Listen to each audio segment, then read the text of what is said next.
Welcome to my TV. ఈనాటి వార్తల్లోని ముఖ్యాంశాలు.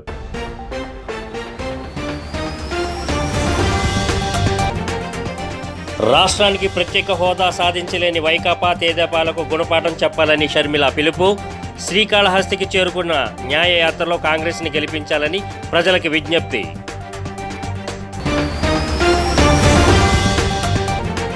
జగన్మోహన్ రెడ్డిపై జరిగిన దాడిని ఖండించిన మాజీ మంత్రి అనిల్ కుమార్ యాదవ్ దీనిపై లోతుగా విచారణ జరపాలని డిమాండ్.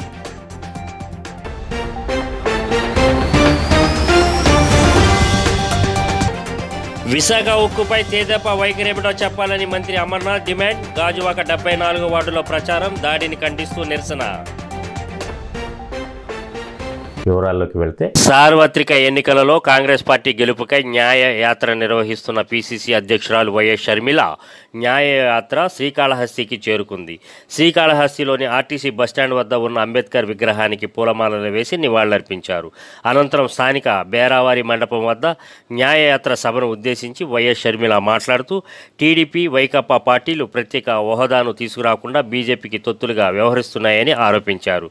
ఈ పర్యాయం కాంగ్రెస్ పార్టీ అధికారంలోకి వస్తుందని, తమ నాయకుడు కాంగ్రెస్ పార్టీ అధినేత రాహుల్ గాంధీ అధికారంలోకి వచ్చిన వెంటనే మొదటి సంతకం ప్రత్యేక హోదా మీద పెట్టి ఆంధ్రప్రదేశ్కి ప్రత్యేక హోదా కల్పిస్తారన్నారు. స్థానిక కాంగ్రెస్ పార్టీ ఎమ్మెల్యే అభ్యర్థి అయిన పోతుకుంట రాజేష్ నాయుడిని నియోజకవర్గంలోని ప్రజలు ఆశీర్వదించి అఖండ మెజార్టీ చేకూర్చాలని కోరారు. ఎండలు సైతం లెక్క చేయకుండా మీ పనులు మానుకొని రాజశేఖర రెడ్డి బిడ్డ వస్తుంది అని, చూడాలి అని, వినాలి అని ఇంత దూరం వచ్చారు. మరొకసారి రాజశేఖర రెడ్డి బిడ్డ శిరస్సు వంచి చేతులు జోడించి చెప్తుంది.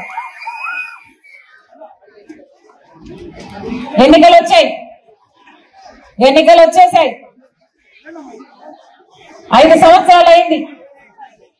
మీ ఎమ్మెల్యే ఎవరు? మీ ఎమ్మెల్యే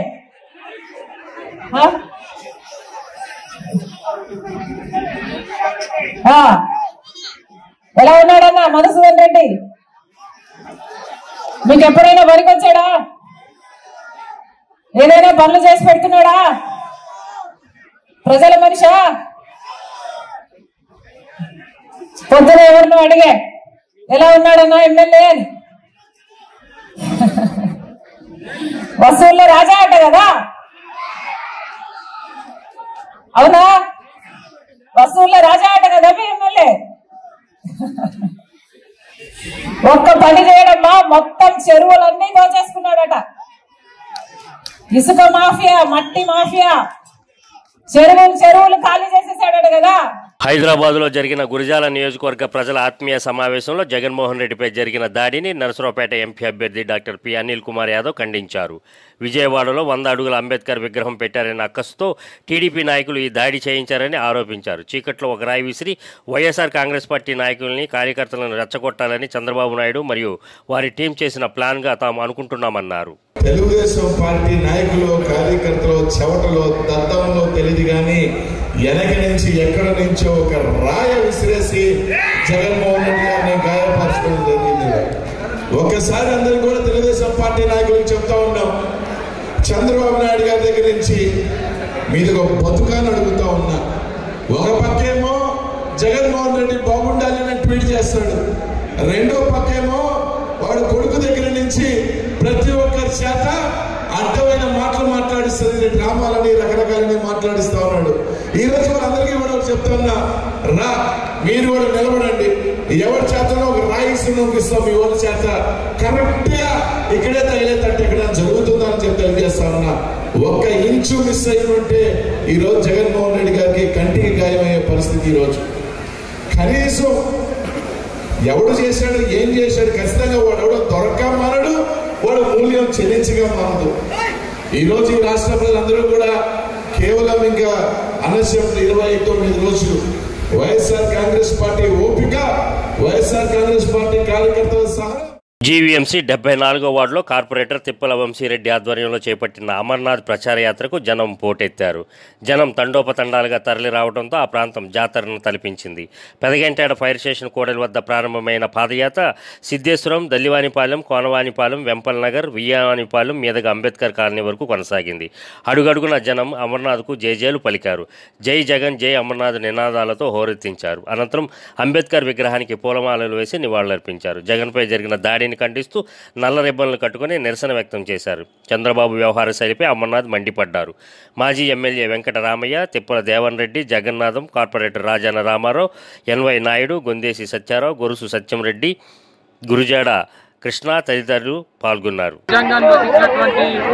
డాక్టర్ బిఆర్ అంబేద్కర్ గారి జయంతి సందర్భంగా ఈరోజు ఆలోచనల్ని, ప్రజాస్వామ్యాన్ని కాపాడాలనేటువంటి ప్రయత్నం ఒక పక్క జరుగుతూ ఉంటే, నిన్ననే చూసాం గౌరవ ముఖ్యమంత్రి జగన్మోహన్ రెడ్డి గారు విజయవాడ రోడ్ షోలో అప్రజాస్వామికంగా జగన్మోహన్ రెడ్డి గారికి గడిచినటువంటి 20 రోజులుగా ఆయన రోడ్ షోల్లో వస్తున్నటువంటి వేలాది మంది జనం, ఆయన సభలకు వస్తున్నటువంటి లక్షలాది మంది జనాన్ని చూసి ఓర్వలేక అప్రజాస్వామ్యంగా ఆయన మీద హత్యా ప్రయత్నం చేసినటువంటి సందర్భాలు మనం చూసాం. ఇప్పటికన్నా చంద్రబాబు నాయుడు గారు ఈ పాతకాలపు రాజకీయాలు, ఫ్యాక్షన్ రాజకీయాలు, అప్రజాస్వామిక రాజకీయాలను మానుకుంటే మంచిది అనేటువంటి విషయాలు తెలియజేస్తున్నాం. ఎందుకంటే 3 రాజకీయ పార్టీలు కలిసినా సరే మాకు బలం చేకూరట్లేదు, మాకు ఎక్కడ కూడా ప్రజాదరణ లేదు అనేటువంటి అభిప్రాయం ఈరోజు వారిలో కలిగి ఈరోజు జగన్మోహన్ రెడ్డి గారిని ఈ రకంగా అడ్డుకుంటే రేపు ఆయన ప్రచారం మానేస్తాడు, రోడ్లోకి రావడం మానేస్తాడు అనుకుంటారు. ఆయన వారి తాలూకు అమాయకత్వం అని చెప్పి సందర్భంగా తెలియజేస్తా ఉన్నా.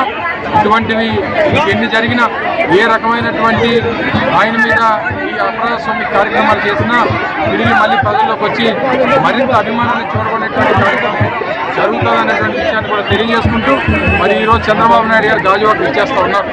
వారు ముందుగా గాజువాక వచ్చే ముందు స్టీల్ ప్లాంట్ ప్రైవేటీకరణకు సంబంధించినటువంటి అంశం మీద సమాధానం చెప్పి ఈరోజు భారతీయ జనతా పార్టీ ప్రైవేటీకరణకి నిర్ణయం తీసుకుంటే, ఆ నిర్ణయం తీసుకున్నటువంటి రాజకీయ పార్టీతో ఈరోజు జతకట్టి ఈరోజు గాజువాక ప్రజలకు వచ్చి ఏం అభిమాటలు చెప్పేటువంటి దానికి ఇంతవరకు ఏ పార్టీ ఆలోచించని విధంగా తొలిసారిగా గాజువాక వైసీపీ అభ్యర్థి గుడివేడ అమర్నాథ్ వినూత్న ప్రక్రియకు శ్రీకారం చుట్టారు. ప్రజల నుండి గాజువాక మేనిఫెస్టోను రూపొందించే దిశగా ఆయన మంచి ప్రణాళికతో వెళుతున్నారు. గాజువాక నియోజకవర్గంలోని ప్రతి సమస్యను మరింత క్షుణ్ణంగా తెలుసుకునేందుకు వీలుగా కొత్త వెబ్సైట్ రూపొందించారు. ఈ వెబ్సైట్ ద్వారా గాజువాక నియోజకవర్గ ప్రజలు ప్రాంతాల వారుగా ఎదుర్కొంటున్న సమస్యల్ని, నియోజకవర్గ అభివృద్ధికై సూచనలను ఏప్రిల్ 16వ తేదీలోగా www.gudivedafar.gajuwaka.com వెబ్సైట్ లేదా 073-145-99858 నంబర్కి ఫోన్ కాల్ ద్వారా తెలియజేయాలని కోరుతున్నారు. గాజువాక ప్రజా మేనిఫెస్టోను శ్రీరామ నవమి శుభ సందర్భంగా ఏప్రిల్ 17న ప్రజల ముందుకు తీసుకొస్తామని తెలిపారు. ఎన్నికలు సమీపిస్తున్న వేళ వైకాపా నుంచి భారీ సంఖ్యలో యువత, మహిళలు తెదేపాలో చేరుతున్నారు. తాజాగా 86వ వార్డు కోర్మనపాలెం గౌరీనగర్లో స్థానిక నాయకులు లొవరాజు, తులసిరాముల ఆధ్వర్యంలో వందలాదిగా తరలివచ్చి తెదేపా కండవా కప్పుకున్నారు. నియోజకవర్గ కూటమి అభ్యర్థి పల్లా శ్రీనివాసరావు వారందరికీ కండవాలు వేసి సాదరంగా ఆహ్వానించారు. ఈ సందర్భంగా మాట్లాడుతూ స్వచ్ఛమైన పాలన కోసం ప్రజలంతా ఎదురు చూస్తున్నారని తెలిపారు. వైకాపా పాలనలో విసిగెత్తిపోయిన వారంతా తెదేపాలో చేరుతున్నారని అన్నారు. ఈ కార్యక్రమంలో నియోజకవర్గ భాజపా కన్వీనర్ కన్నంరెడ్డి నరసింహరావు, 87వ వార్డు కార్పొరేటర్ బోండా జగన్, నల్లూరి శ్రీనివాస్, మాడిస కనకరాజు, కాదా శ్రీనివాస్, సోమశేఖర్, నల్లూరి సూర్యనారాయణ, ఊరుకూటి చైతన్య తదితరులు పాల్గొన్నారు. మన కూటమి అభ్యర్థి గాజువాకలో శ్రీ పల్లా శ్రీనివాసరావు గారిని, అదేవిధంగా విశాఖ ఎంపీగా శ్రీభరత్ గారిని, రాష్ట్రంలో జనసేన, బీజేపీ, టీడీపీ కూటమి, ఎన్డీఏ కూటమి అధికారులకు రావడం తథ్యం. దేశంలో కూడా ప్రధానమంత్రి శ్రీ నరేంద్ర మోదీ గారి నాయకత్వంలో భారతీయ జనతా పార్టీ మరొకసారి కేంద్రంలో ఎన్డీఏ కూటమి 400 సీట్లు పైగా గెలవడం ఖాయం. కేంద్ర పథకాలన్నీ కూడా రాష్ట్రంలో కూడా అమలవుతాయి. మన నిరుద్యోగ యువతకి అందరికీ ఉద్యోగాలు వస్తాయి. మనకు ఉన్నటువంటి సమస్యలన్నీ పరిష్కారం అవుతాయి. గతంలో ఈ ప్రాంతంలో కూడా కొంతమంది స్టీల్ ప్లాంట్ ఎంప్లాయీస్, అలాగే శ్రీభరత్ గారు, గీతం కాలేజ్ చైర్మన్ గారు, అలాగే బాలకృష్ణ గారు ముద్దునల్లుడు, అలాగే యువ నాయకులు స్టాంప్ రోడ్లో ఎంబీఏ చేసి ఈ పార్లమెంట్కి వారు సేవ చేద్దామని చాలా ఉత్సాహపడుతున్నారు. వారు ఎంపీగా పోటీ చేస్తారు కనుక మీ యొక్క అమూల్యమైన ఓటును ఒకటి నేను శాసనసభ్యుడిగా నాకు అలాగే పార్లమెంట్ సభ్యుడిగా శ్రీభరత్ గారికి సైకిల్ గుర్తుపడి వేసి మీరు అఖండమైన విజయం చేకూరుస్తారని చెప్పి ఈ సందర్భంగా కోరుతున్నా.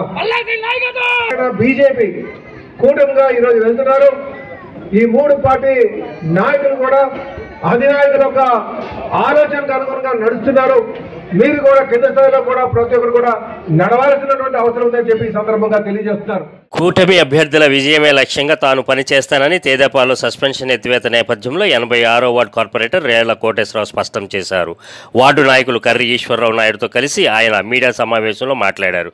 కొందరు ఇచ్చిన తప్పుడు సమాచారం కారణంగా గతంలో తనతో పాటు మరికొందరు సస్పెన్షన్కి గురయ్యారని, ఎన్నికల నేపథ్యంలో తెదేపా అధిష్టానం పునరాలోచన చేసి పార్టీ కోసం కష్టపడిన వ్యక్తుల అవసరాన్ని గుర్తించి సస్పెన్షన్ ఎత్తివేశారని చెప్పారు. విశాఖ ఎంపీ అభ్యర్థి శ్రీభరత్, గాజువాక కూటమి అభ్యర్థి పల్లా శ్రీను గెలిపించుకుంటామని చెప్పారు. ఈ నేపథ్యంలో విశాఖ జిల్లా గాజువాక వస్తున్న చంద్రబాబుకు స్వాగతం పలికేందుకు 500 వాహనాలతో ర్యాలీగా వెళ్తున్నట్లు తెలిపారు. కొంతమంది తప్పుడు సమాచారం ఇవ్వటం మూలంగా ఆ రోజు పార్టీ నుంచి జిల్లా అధ్యక్షులు సస్పెండ్ చేసినట్టు వార్తలు వచ్చాయి. మాకు నోటీసులు కూడా వచ్చాయి. తర్వాత నారా చంద్రబాబు నాయుడు గారు 2-3 సార్లు చెప్పడం జరిగింది. ఈ సస్పెన్షన్ని ఎత్తివేస్తున్నట్టు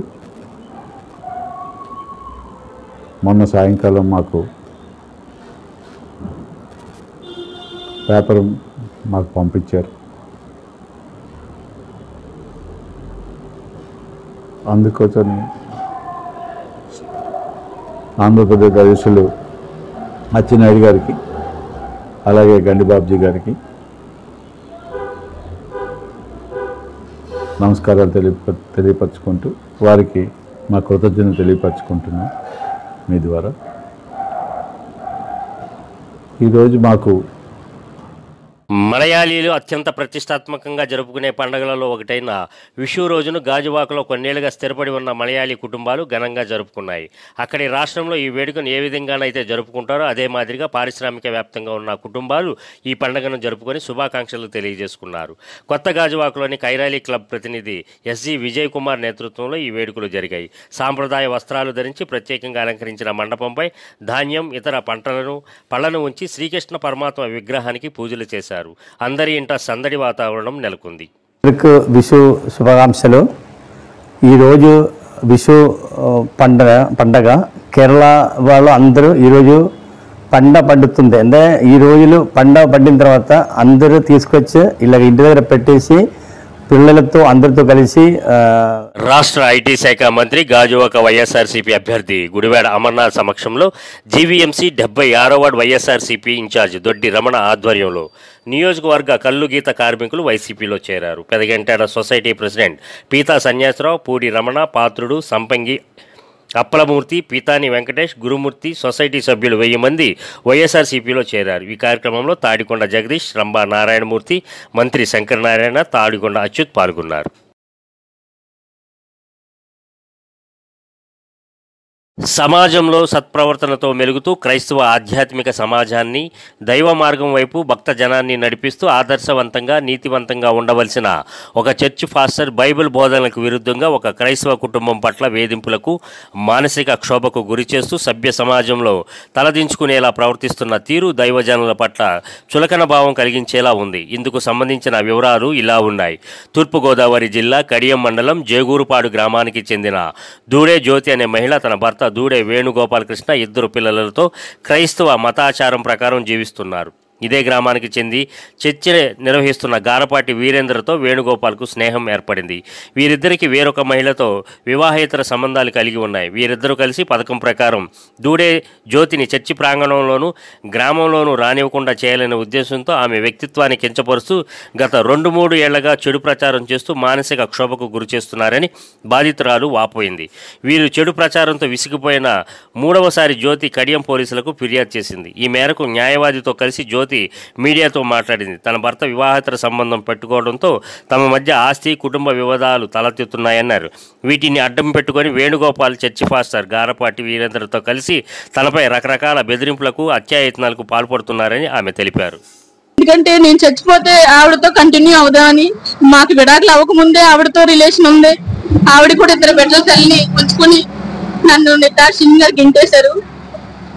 తప్పుడు సాక్ష్యాలు తీసుకొచ్చి నన్ను ఆరోపణ చేసి నేను రోడ్డు బాల్ చేశాడు. తప్పకుండా పోలీసు వారు మీరు స్పందించి నాకు తగిన న్యాయం చేయమని మిమ్మల్ని అడుగుతున్నానండి. మెయిన్ మరీ ముఖ్యంగా ఏంటంటేనండి, పోలీస్ కంప్లైంట్ ఇచ్చిన తర్వాత 24 గంటలు అట్లీస్ట్ రిపోర్ట్ తీసుకొని వాళ్ళని తీసుకొచ్చి విచారించాలండి. ఇప్పటికి 2-3 వారాలు అవుతున్న ఫోన్ నెంబర్ పనిచేయ పేరు మీద ఈవిడ భర్త ఈవిడికి అంగీకారం లేకుండానే డైవర్స్ తీసుకున్నారు. ఆ విషయం ఈవిడికి కూడా తెలియదు.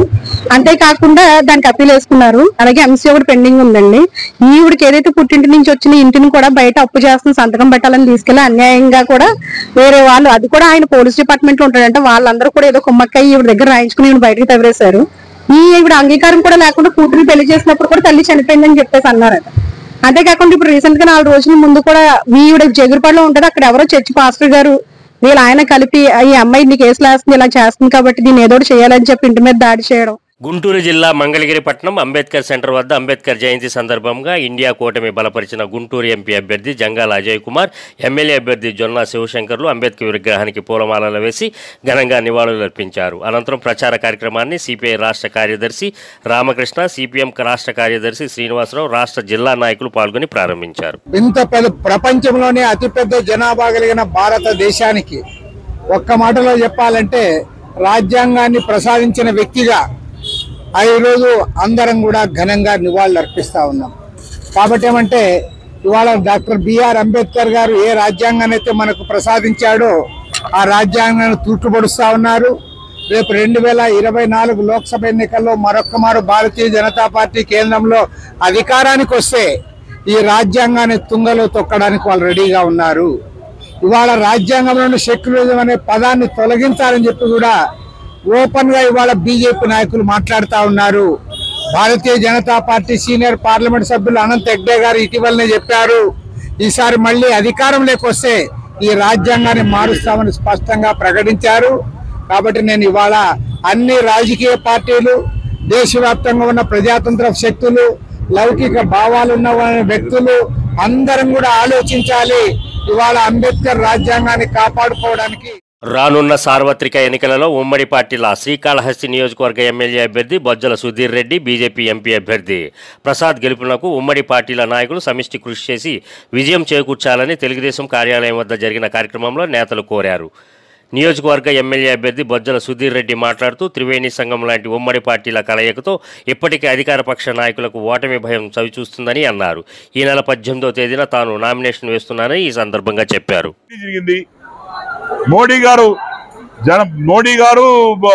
పవన్ కళ్యాణ్ గారు అట్లనే మా దైవంతో సమానమైన చంద్రబాబు నాయుడు గారు ముగ్గురు చేతులు కడుతున్న రోజే నీ ఓటమి అర్థమైపోయింది.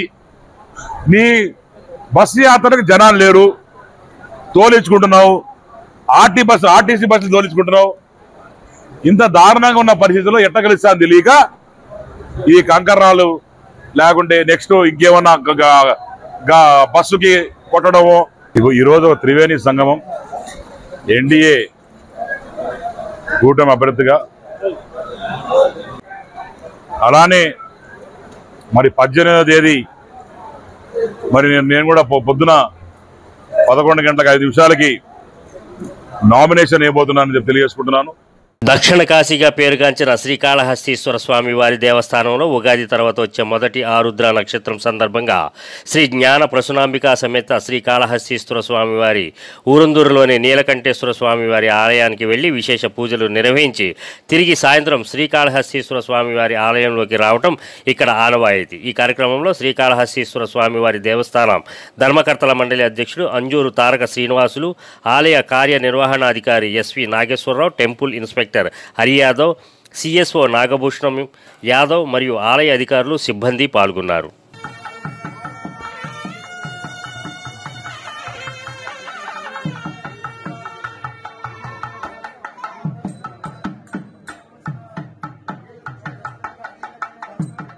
ప్రజా ఆశీస్సులతో పాదయాత్ర కార్యక్రమాన్ని శ్రీకాళహస్తి ఎమ్మెల్యే బియ్యపు మధుసూదన్ రెడ్డి శ్రీకాళహస్తిలోని 11వ వార్డు నుంచి ప్రారంభించారు. ఈ పాదయాత్రలో ప్రజలు అడుగడుగునా ఎమ్మెల్యే బియ్యపు మధుసూదన్ రెడ్డికి బ్రహ్మరథం పడుతూ శాలువాలతో సత్కరిస్తూ తమ ఓటు మీకే అంటూ నినాదాలు చేస్తూ స్వాగతం పలికారు.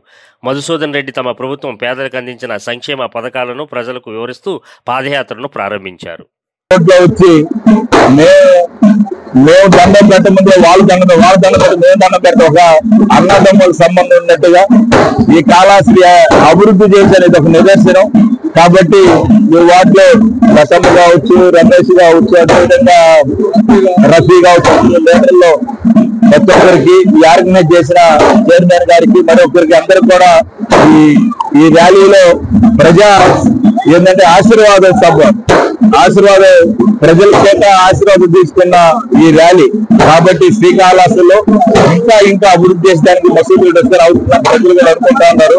వాళ్ళందరి దీవెన శ్రీకాళహస్తిలో మరొకసారి మళ్ళీ గెలిపించి శ్రీకాళహస్తిని పవన్ కళ్యాణ్పై ఎన్నికల సంఘం చర్యలకు ఆదేశించాలని రాష్ట్రీయ ప్రజా కాంగ్రెస్ ప్రధాన కార్యాలయంలో జరిగిన విలేకరుల సమావేశంలో ఆర్పీసీ వ్యవస్థాపక అధ్యక్షులు మేడా శ్రీనివాస్ కోరారు.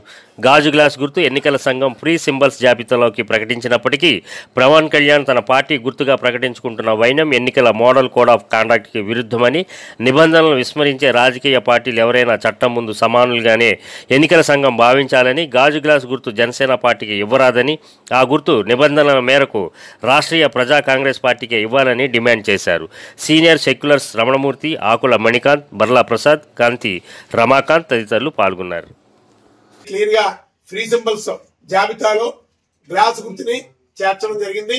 అది అధికారికంగా గెజిట్ నోటిఫికేషన్ కూడా రావడం జరిగింది. దీని నిమిత్తం రాష్ట్రీయ ప్రజా కాంగ్రెస్ పార్టీకి, పవన్ కళ్యాణ్ గారి పార్టీ జనసేనకి మధ్య కోర్టులో ఒక వివాదం కూడా జరుగుతుంది గుర్తు కోసం. అది as early as possible judgement reserve చేశారు. 2-3 రోజుల్లో ఆ జడ్జిమెంట్ కూడా రావడం జరుగుతుంది. ఇంత ప్రక్రియ జరుగుతుండగా మరి ఏ నియమాతో అయినా నరేంద్ర మోడీ గారు సపోర్ట్ ఉంటే సరిపోతుంది, ఎన్నికల సంఘం మౌనంగా ఉంటే సరిపోతుంది అని ఆత్మవిశ్వాసంతో ఆయన ఊరువాడ గాజు గ్లాస్ గుర్తుని ప్రచారం చేసుకోవడం అనేది ఇది చట్ట వ్యతిరేకం అని చెప్పి రాష్ట్రీయ ప్రజా కాంగ్రెస్ పార్టీ తెలియజేస్తుంది. అయినా 21 నియోజకవర్గాల్లో పోటీ చేస్తున్నట్టు వారికి వారు అంగీకరించారు. అలాగే ఎలక్షన్ కమిషన్ కి 175 నియోజకవర్గాలు గ్లాసు గుర్తుతో పోటీ చేస్తున్నామని చెప్పి రాంగ్ అఫిడవిట్ ఇచ్చారు. అలాగే పార్లమెంట్ కి పోటీ చేయండి అని చెప్పి అఫిడవిట్ ఇచ్చారు. అలాగే మీరు సబ్మిట్ చేసినటువంటి గ్లాసు గుర్తు అఫిడవిట్ పూర్తిగా లోపభూయిష్టం. అందులో అన్ని తప్పులు దొరకలే. ఎంత వ్యతిరేకత ఉన్నటువంటి మీ అఫిడవిట్. రాజ్యాంగ నిర్మాత భారతరత్న డాక్టర్ బిఆర్ అంబేద్కర్ పుట్టిన భారతదేశంలో మనం అందరం పుట్టడం పూర్వజన్మ సుకృతమని పిఠాపురం నియోజకవర్గం జనసేన పార్టీ నాయకుడు డాక్టర్ పిల్లా శ్రీధర్ కొనియాడారు. పిఠాపురం మండలం మాధవపురం గ్రామంలో దళిత నాయకుడు వేమగిరి బాబ్జీ ఆధ్వర్యంలో రాజ్యాంగ నిర్మాత డాక్టర్ బిఆర్ అంబేద్కర్ జయంతిని ఘనంగా నిర్వహించారు. ఈ కార్యక్రమానికి పిఠాపురం నియోజకవర్గ జనసేన పార్టీ నాయకుడు డాక్టర్ పిల్లా శ్రీధర్, జనసేన పార్టీ నాయకుడు మాజీ సర్పంచ్ జ్యోతుల సతీష్ ముఖ్య అతిథులుగా హాజరయ్యారు. భారత రాజ్యాంగ నిర్మాత ఈరోజు మనం అందరం కూడా ఇంత సంతోషంగా ఒక ప్రజాస్వామ్య దేశంలో ఉన్నామంటే దానికి ముఖ్య కారణం అంబేద్కర్ రాసిన రాజ్యాంగం. ఈరోజు మనం స్వతంత్రంగా మాట్లాడుతున్నామంటే దానికి ఆయన ఇచ్చిన హక్కులు. ఈరోజు మనం అంతా బాధ్యతగా ఉన్నామంటే ఆయన మనకు నేర్పిన బాధ్యతలు. ఒక తండ్రి స్థానంలో ఆయన ఉండి మన భారతదేశానికి తలరాత లాంటి రాజ్యాంగాన్ని నిర్మించిన వ్యక్తికి మనం ఈరోజు నివాళులు అర్పించడం చాలా అదృష్టం. అటువంటి వ్యక్తి పుట్టిన భారతదేశంలో మనం పుట్టడం మనం అర్థం చేసుకున్న అదృష్టం. అదేవిధంగా చాలా మంది అంబేద్కర్ గారిని ఒక కులానికో మతానికో అంటగట్టడానికి ప్రయత్నం చేస్తారు. కానీ ఆయన కులవారి మతాలకు అతీతమైన ఒక ఆరాధ్య దైవం లాంటి వాడు అంబేద్కర్ గారు. ఆయన అన్ని మతాలని అన్ని కులపాలని కలిపే విధంగా రాజ్యాంగం నిర్మించిన మహోన్నత వ్యక్తి అంబేద్కర్ గారు అనే సందర్భంగా నేను తెలియజేస్తున్నాను. అదేవిధంగా అంబేద్కర్ అంటే కేవలం రిజర్వేషన్స్ కాదు. ముఖ్యాంశాలు మరోసారి.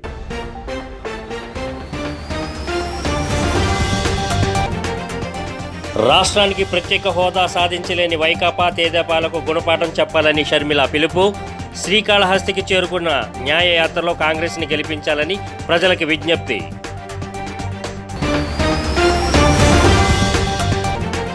జగన్మోహన్ రెడ్డిపై జరిగిన దాడిని ఖండించిన మాజీ మంత్రి అనిల్ కుమార్ యాదవ్, దీనిపై లోతుగా విచారణ జరపాలని డిమాండ్.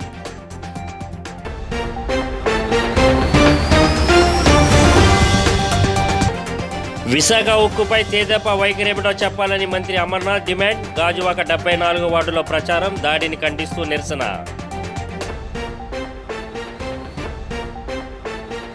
ఈ వార్తలు ఇంతటితో సమాప్తం. మరో బులెటిన్లో మరలా కలుద్దాం. అంతవరకు సెలవు.